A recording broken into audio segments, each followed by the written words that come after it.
alegria estar com você, com o nosso programa Semeando, desejando, de princípio, um feliz ano novo para você.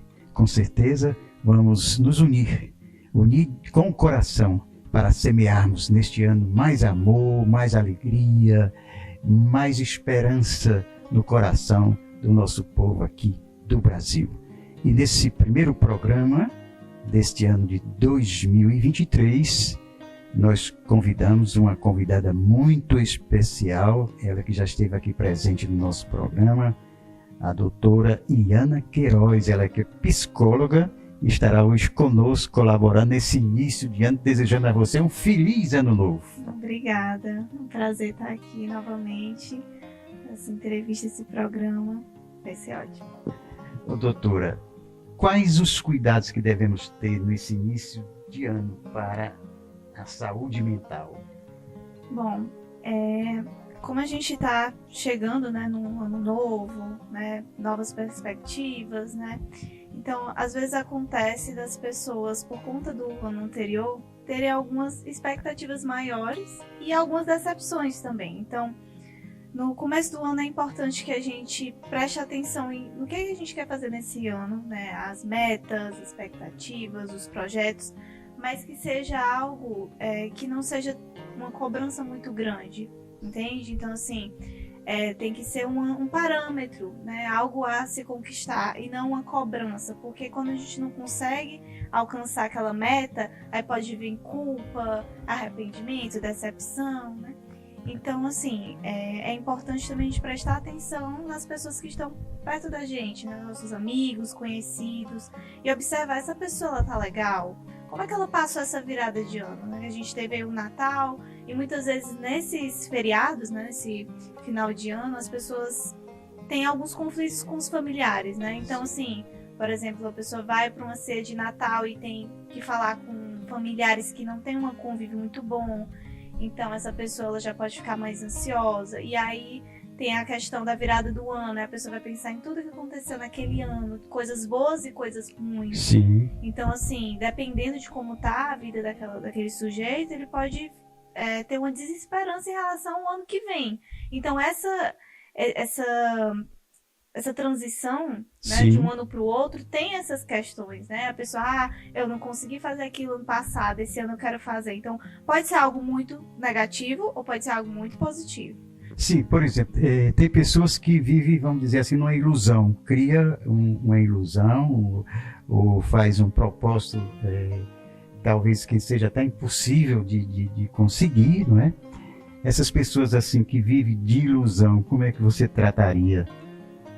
Bom, vai depender muito do que seria essa ilusão, né? Para cada pessoa tem uma definição do que é uma ilusão, né? Sim. Para uma pessoa, a ilusão pode ser algo de outro mundo, mas a ilusão daquela pessoa para outra pessoa pode ser a realidade. Pode ser a realidade, né? Então, é algo muito relativo, mas assim, acho que você está perguntando mais no sentido da pessoa colocar metas muito acima, né? Sim. Como eu falei, é importante que a gente tenha aquela consciência de metas alcançáveis, né? Que a gente pode ter sonhos, né? Uhum. Metas altas, mas, né, tem aquelas pequenas também, a médio e curto prazo, né? Para que, não consegui essa grande meta que eu coloquei, então, para a pessoa não ficar tão decepcionada, não ficar tão ansiosa, mas é importante que a gente tenha grandes metas, grandes sonhos, com certeza. Com certeza. Eu vou citar São Francisco de Assis, né? São Francisco de Assis, ele diz, tente alguma coisa possível para que Deus faça o impossível, né? Então, é nesse sentido também da fé das pessoas. Coisas que para essa pessoa é impossível realizar. Talvez ela tivesse esse plano no ano passado, que não teve o sucesso, não realizou aquele sonho, né? A pessoa pode dizer, para que sonhar se a realidade é triste, né? Sim. E a questão também da fé é algo muito subjetivo, né? A fé pode estar tanto dentro quanto fora da questão da religião em si, né? Tem a religiosidade, né? Então, sim, a fé ela pode impactar assim nas metas, nos sonhos que as pessoas têm, né? Por exemplo, uma freira, um padre tem outras metas, outros sonhos, né? Uma pessoa de uma comunidade, uma pessoa que não mas tem a sua crença. Então, com certeza é algo a se considerar. Fazer uma pergunta a ti mesmo, né? No ano passado você deve ter feito alguns projetos. Concluiu todos os projetos ou ficaram alguns a ser concluídos? Não, com certeza ficaram alguns a ser concluídos. Né? Por exemplo, sentimentalmente. Não, sentimentalmente acho que o que eu queria deu certo, sabe? Sim. Assim, eu faço a minha terapia, né? Tenho essa consciência de estar sempre revisitando a minha realidade, os meus objetivos, né? As minhas expectativas. Então, a psicoterapia ela é muito boa para isso também, para a gente ter essa noção. Por exemplo, não colocar grandes ilusões e se decepcionar tanto assim. Bem, você conversando, por exemplo, comigo, com qualquer pessoa, como é que você vai detectar que aquela pessoa está precisando desse trabalho de psicoterapia, não é isso? Sim. Bom, assim, a gente pode identificar em vários contextos, né? Estou aqui conversando com você, mas em outro contexto, por exemplo, se nós temos um amigo próximo, está conversando com a gente, uma pessoa que a gente já conhece há mais tempo, é até mais fácil, entre aspas, da gente conseguir entender, por exemplo, se uma pessoa está apresentando comportamentos muito diferentes do que ela geralmente tem, está se isolando muito, está aumentando o consumo de álcool, assim, né? Tá ficando muito embriagado no final de semana, uma coisa que a pessoa nunca fez. Se a pessoa está muito fechada, ela tem dificuldade para se expressar, ela pode estar apresentando aí alguma dificuldade emocional ou então coisas práticas da vida mesmo, até porque assim, a psicoterapia ela é para momentos mais como eu posso dizer, mais graves, mas também para pessoas que estão conseguindo lidar com o dia a dia, mas que tem questões que precisam ser trabalhadas, né? Às vezes a gente tem um assunto, um sentimento, um acontecimento que ele é um pouco mais complicado para a gente entender, então nós tendemos a afastar, né? Empurrar com a barriga, porque, claro, aquilo vai trazer dor, sofrimento. E é exatamente na psicoterapia que a gente pode fazer esse trabalho de entender o que é aquilo, como isso está impactando na nossa vida. Então, assim, para cada pessoa vai ter um objetivo da psicoterapia, mas no geral seria isso, né? A psicoterapia tem vários benefícios e para cada pessoa vai ter um efeito. Por exemplo, eu sei que você atende adolescentes, sim, pessoas idosas, não é? Eu atendo adolescente, adultos, idosos. Atualmente estou atendendo mais adolescente e adultos. Sim. Né? Então, como é que você... O tratamento é igual para o adolescente, para o adulto? Não. Ou como é que você trata o adolescente e o adulto? Faça uma diferenciação. O adolescente, depende assim, tanto adolescente quanto adulto, o psicólogo sempre tem que ver por que ele está ali. Por exemplo, o adolescente já é diferente do adulto, por quê? O adolescente é difícil ele vir sozinho querendo a terapia. Geralmente o que acontece? O responsável, o pai, a mãe, a avó, traz ele, né? Coloca ele no psicólogo. E aí muitas vezes acontece do adolescente chegar e dizer, eu tô aqui obrigado e tal. Então, assim, a gente tem que ter um trabalho de separar que o adolescente é o meu paciente, mas tem os pais, eu não posso negligenciar nenhum dos dois. Mas eu tenho que entender que o adolescente é o foco do meu tratamento e os pais, a gente faz algumas sessões com os pais para entender por que eles estão trazendo o filho ou a filha, para saber como é em casa. Então, assim, isso no adulto a gente já não faz isso, a gente não chama os pais e os familiares, entendeu? Para chamar os pais familiares de um adulto é mais em questão assim, de um risco bem alto de suicídio, aí é outro contexto. Mas a psicoterapia assim, regular, que não tem essa questão, a gente fala só com o adulto, só com o paciente. Agora, curiosidade minha, por exemplo, no seu atendimento, no tratamento, é só, vamos dizer assim, em ouvir? Ou tem algum medicamento que também pode? Não, o psicólogo ele não prescreve nada, certo? Então, assim, é mais da escuta, da fala, né? Tanto minha quanto do paciente. E a gente, né, no momento da psicoterapia, as pessoas têm muito, assim, aquele mito de que o psicólogo vai ficar dando conselho, ou então que ele vai estar só olhando pra sua cara e nada vai acontecer.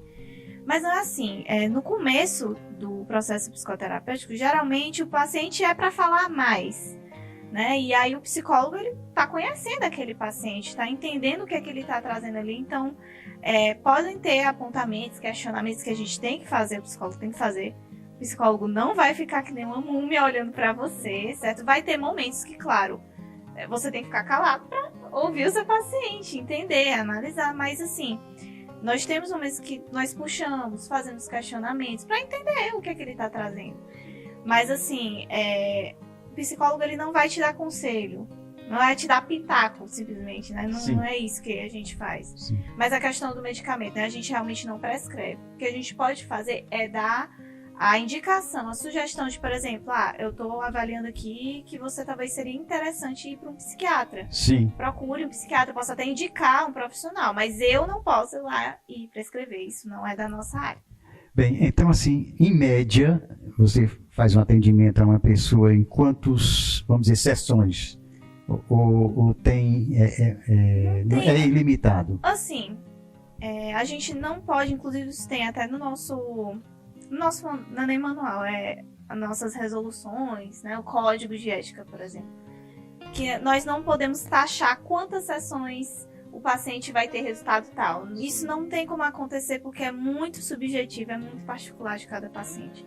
Então, assim, é uma média, não sei nem se eu posso dizer que é uma média, sabe? Porque acontece tanta coisa, às vezes a gente está atendendo o paciente por bastante tempo e a pessoa por algum momento, por alguma questão, ela não vai mais, questão financeira, questão com as próprias emoções, mesmo que não consegue mais, que quer dar um tempo e nós deixamos livre, né? Sim. Nós indicamos, mas seria interessante você continuar por isso e aquilo, mas a gente não força ninguém, pelo amor de Deus, né?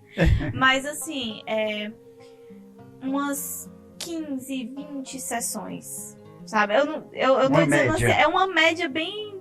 Eu não posso dizer que é uma média, porque tem pacientes que, sei lá, com algumas sessões assim, pode ter a alta, que a gente vê que aquele problema, né, deu certo, a pessoa tá conseguindo lidar. Já aconteceu, por exemplo, de um paciente começar comigo com um foco, uma queixa. Sim. A gente trabalhou aquela queixa, ele tá melhor com essa queixa, mas aparece outra e a gente continua, entendeu?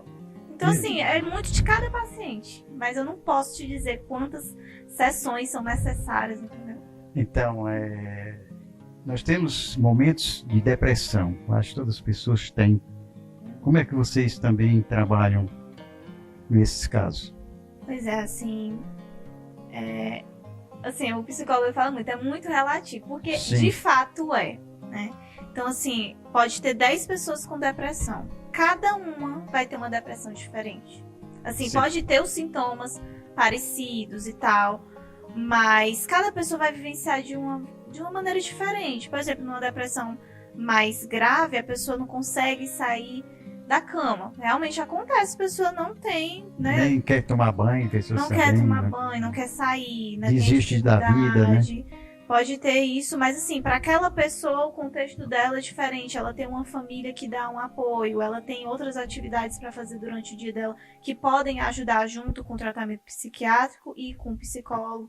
Pode ter outra pessoa, né? Sim. Que tá com depressão, que tá nesse mesmo estado, só que ela mora sozinha, então ela tem mais risco, entendeu? Uhum. Então, assim, até, assim, numa depressão mais grave, é até complicado, em alguns casos, da pessoa ter aquela constância de ir para a sessão, mas é algo positivo também, da pessoa saber que tem aquele momento para falar sobre o que está acontecendo com ela tem pelo menos um propósito de estar indo para essa sessão, né? Às vezes os familiares ajudam, e é importante que ajude, né? De incentivar aí a continuar, a perseverar no tratamento, é muito importante. Bem, nós estamos conversando com a doutora Iana Queiroz, ela que é psicóloga e já tem cadeira cativa aqui do nosso programa. Nós vamos agora para o nosso segundo bloco do nosso programa de hoje. Quer fazer seu podcast ou projeto audiovisual e não sabe por onde começar? A Luminous Play tem toda a estrutura de estúdio, equipamentos e suporte para dar um play na sua ideia. Conheça nosso trabalho e agende uma visita. Acesse @Luminous Play Produções no Instagram, Facebook e YouTube. Luminous Play, dando um play na sua ideia.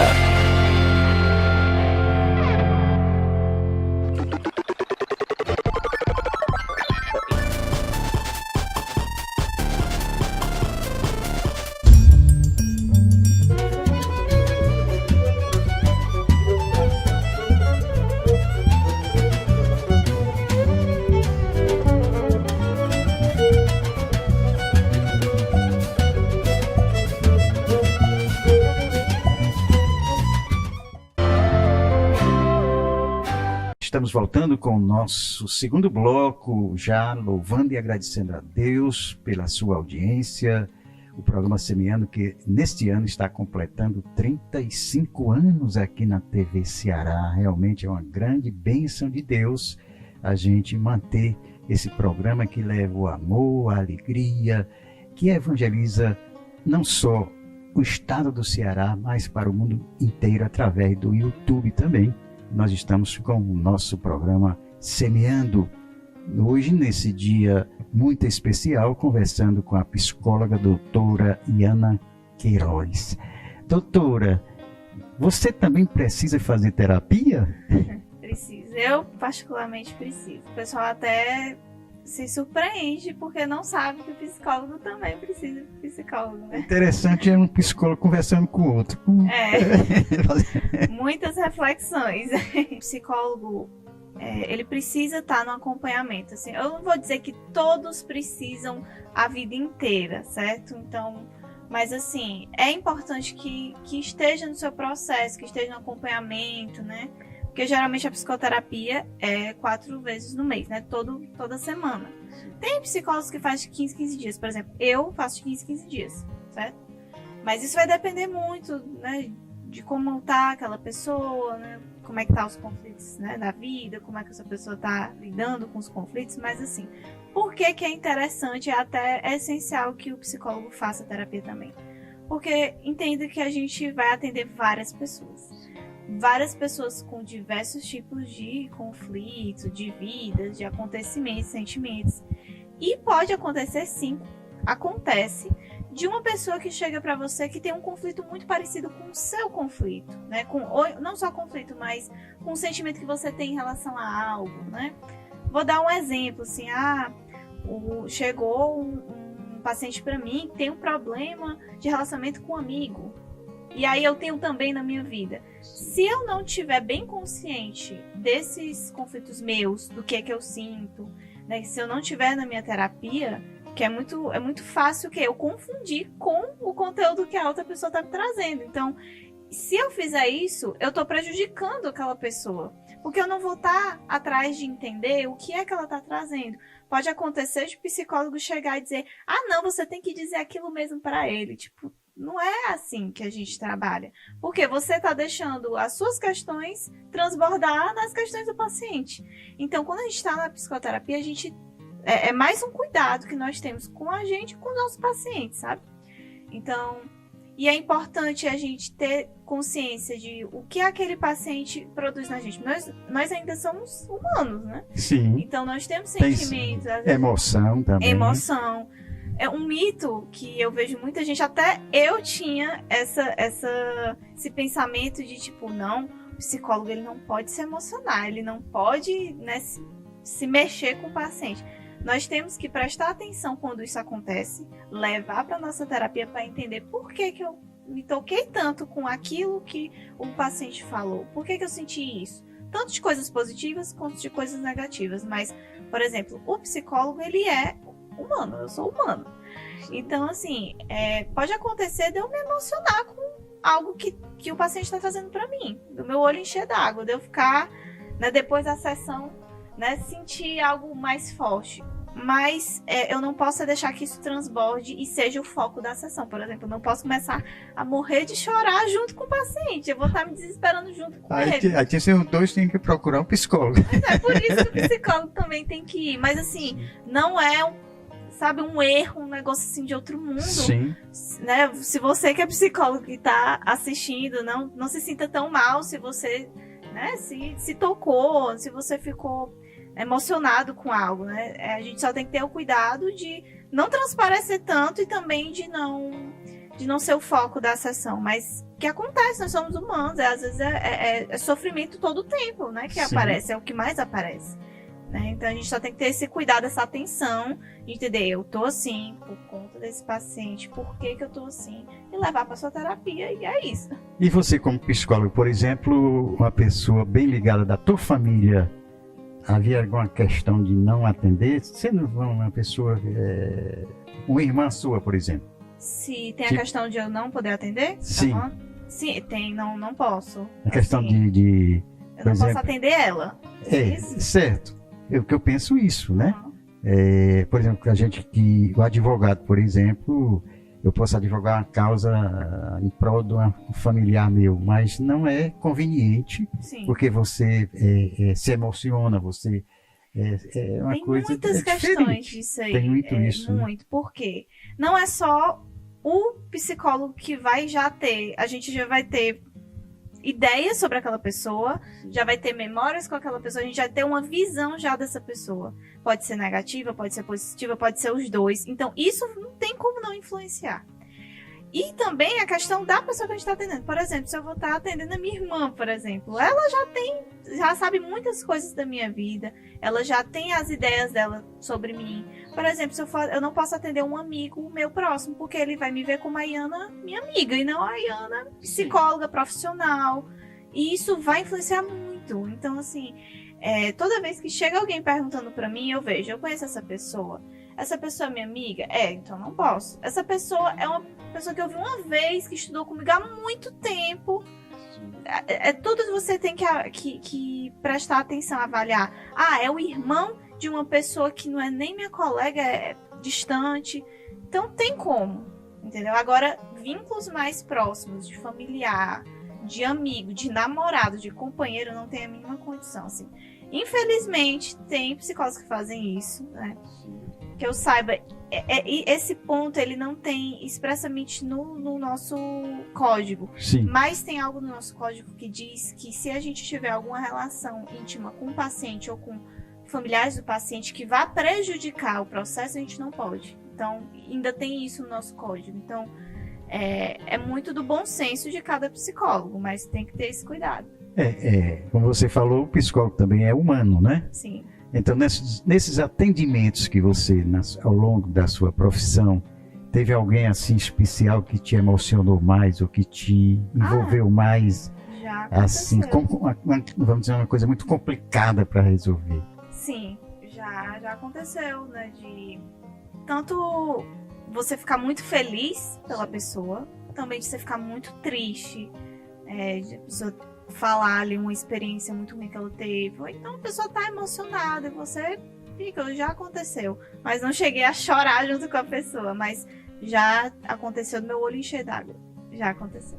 Então, aí você atendendo a um adolescente é diferente de atender a um adulto, né? Sim, é diferente até porque são outros assuntos, Os né? problemas são diferentes? Ou são parecidos? As realidades são diferentes. Sim. Então, por exemplo, um problema pode ser a pessoa estar com depressão. O adolescente pode ter, o adulto pode ter. Mas a realidade é outra. Só do fato do adolescente, geralmente, ainda morar com os pais geralmente levam para a sessão. Eles têm muita influência, que tem que ter uma influência sobre o adolescente. Aí tem os amigos, tem a questão, no caso do adolescente, questão de ser aceito, de saber o seu lugar no mundo, de saber o que é que gosta, o que não gosta, o que é que não aceita, o que é que aceita. Então, já é diferente, sabe? Então, e com o atendimento de adolescente, a gente tem que deixar ele no foco, como eu falei, né? Ele é o foco. A gente não tá ali para ser o adulto que vai dizer para ele, né? Que para ser um pai, uma mãe, um segundo pai, uma segunda mãe. Não. Nós somos psicólogos e isso é importante de frisar. E até para os próprios pais. Já aconteceu, por exemplo,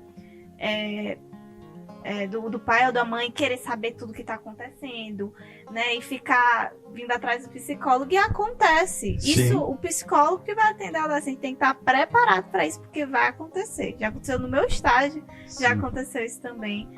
Mas, assim, é do psicólogo ter a responsabilidade e a habilidade de cortar com toda a caridade do mundo, claro. Né? A gente não pode ser grosseiro, porque se você tem uma relação ruim com os pais do seu paciente adolescente, ele já não vai querer nem levar o filho dele para ser consultado com você. Então a gente tem que ter esse cuidado. Então, falar que o sigilo tem que ser feito sigilo, que eu não posso falar o que o adolescente está falando para mim, mas em sessões com os pais, que de vez em quando eu tenho que fazer, de dar orientações, de saber como é que os pais veem a situação do filho, como é o filho em casa, como é que eles podem lidar com o filho em relação a tal coisa. É nesse sentido as sessões com os pais. Sim. Olha, por exemplo, eu vou te explorar mais um pouco, né?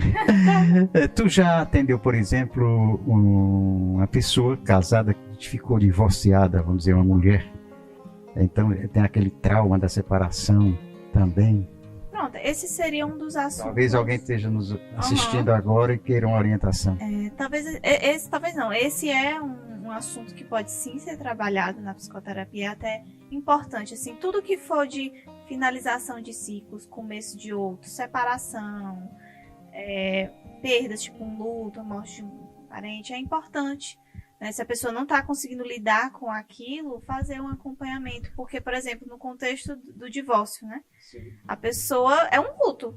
O divórcio ele pode ser um luto, porque a pessoa passou anos, às vezes muitos anos com aquela pessoa. Sim. Tem filho, tem memórias, tem a casa. Então, eu tenho até um post nas minhas redes sociais sobre isso. Luto pelo fim de relacionamento. Namoro, amizade, né, casamento. É dolorida. Com certeza, porque aquela pessoa passou anos, meses com essa outra pessoa. Eles têm lembranças juntos. Muitas vezes o casal pode ter sonhos juntos. Então eles construíram algo, eles tinham uma família. Então são lutos, luto até do que era antes. Então assim, a pessoa que ela tá se divorciando, ela tá se despregando dessa outra pessoa, dessas outras coisas que tem ao redor dessa pessoa, né, do que eles conquistaram. E aí tem o que vai acontecer depois. E aí essa pessoa, ela tá preparada para ser solteira de novo? Ela vai querer entrar no relacionamento de novo? Se ela for entrar no relacionamento, ela tá preparada? Ela sabe o que ela quer para a vida dela, o que é que ela não aceita mais daquele outro casamento, o que é que ela quer para um próximo relacionamento. Então, tudo isso pode ser trabalhado na psicoterapia. Eu vejo, por exemplo, hoje no mundo virtual, né? As pessoas vivem muito em relacionamentos virtuais que acontecem e, de repente, o rompimento do vínculo, né? Então, eu como advogado trabalhei muito essa questão também da separação e geralmente a maior dor é para a mulher, né? A mulher tem mais esse sentimento de perda, né? E são coisas também que eu não entro no mérito dessa questão, mas eu penso que é uma das separações mais dolorosas que tem, principalmente quando tem os filhos, né, menores e tal. Sim, porque... que também precisam, os filhos também, de ser acompanhados, né? Porque aí, no caso com filhos, né? Não é só as expectativas do marido ou da esposa, tem o dos filhos. Aí pode até acontecer da pessoa... Preocupação maior é o filho, né? Que não tem culpa disso. E às vezes acontece, acho que você deve já ter visto isso né, a briga entre os pais é tão grande que eles colocam pro filho, o seu pai, a sua mãe não presta. Isso vai, né, mexer com toda a família. Mas fora isso... aquela questão, pode surgir o sentimento de culpa, eu tô me separando por isso, mas aí o meu filho, né, o que é que ele vai achar, como é que vai ser as coisas, né? Então, assim, mas existem muitos casais que conseguem ter a maturidade, conseguem ter, né, assim, entender que aquilo foi entre eles e como família, porque continuam sendo uma família, só que eles estão separados, porque eles têm filhos juntos, né? Então, família. Assim, é possível um casal com filhos continuar cada um tendo a sua vida, né, tendo o seu filho, dando atenção para o filho, mas infelizmente o que a gente vê é que geralmente fica com a mãe, né, ou então com o pai, e aí o outro não liga, ou então só vai lá dar dinheiro, que isso, né, também traz muitos malefícios, né? É algo delicado. É algo delicado. Então nós estamos já encerrando o programa e vou colocar para as considerações finais, ver se você tem alguma coisa mais a acrescentar. Para nós foi muito valiosa a sua participação e com certeza teremos outras participações de você no nosso programa, mas fique à vontade com as palavras finais. Foi um prazer participar novamente. Já tinha participado aqui, né, falando sobre prevenção do suicídio. E eu quero deixar de mensagem de que, né, tenham metas, tenham sonhos, né, mas se você está precisando pensar melhor num assunto que você sabe que está afetando a sua vida emocional, é importante que você busque um psicólogo. E em algumas situações talvez precise de um psiquiatra, que isso não é vergonha, que isso é cuidado com a nossa saúde mental e também com os seus conhecidos, né? Se você conhece alguém que você tá vendo que a pessoa tá precisando, vai lá, incentiva, esteja disponível. Você não vai resolver o problema dela, mas você vai estar colocando ela no caminho para resolver. E assim, existem aí inúmeros profissionais que fazem atendimento de criança, de adolescente, de idoso, assim, para tudo, né? E também, assim, na psicologia nós temos várias abordagens, todas elas são válidas, isso vai depender muito de cada profissional e da experiência de cada paciente, né? Então, acho que a gente pode colocar depois aqui na descrição do vídeo as minhas redes sociais. Estou com a agenda aberta para atendimentos online, então se você tem até alguma dúvida sobre o que eu falei aqui, quer falar comigo, tem lá o link com o meu WhatsApp, tem lá o direct do Instagram, e eu tô sempre postando sobre essas coisas, esses mitos, né, de psicólogo, essas questões que a gente falou aqui de cuidados com a saúde mental, tô sempre postando. E foi um prazer participar aqui de novo. Instagram é @ianapsi. Eu fico feliz com a sua participação e agradeço a sua disponibilidade. Né? Com certeza foi de bom grato para todos que nos assistiram, né? Convido você a estar conosco no próximo sábado aqui na TV Ceará, às 7 horas da manhã, com o nosso programa Semeando. Um bom sábado, um bom domingo para você.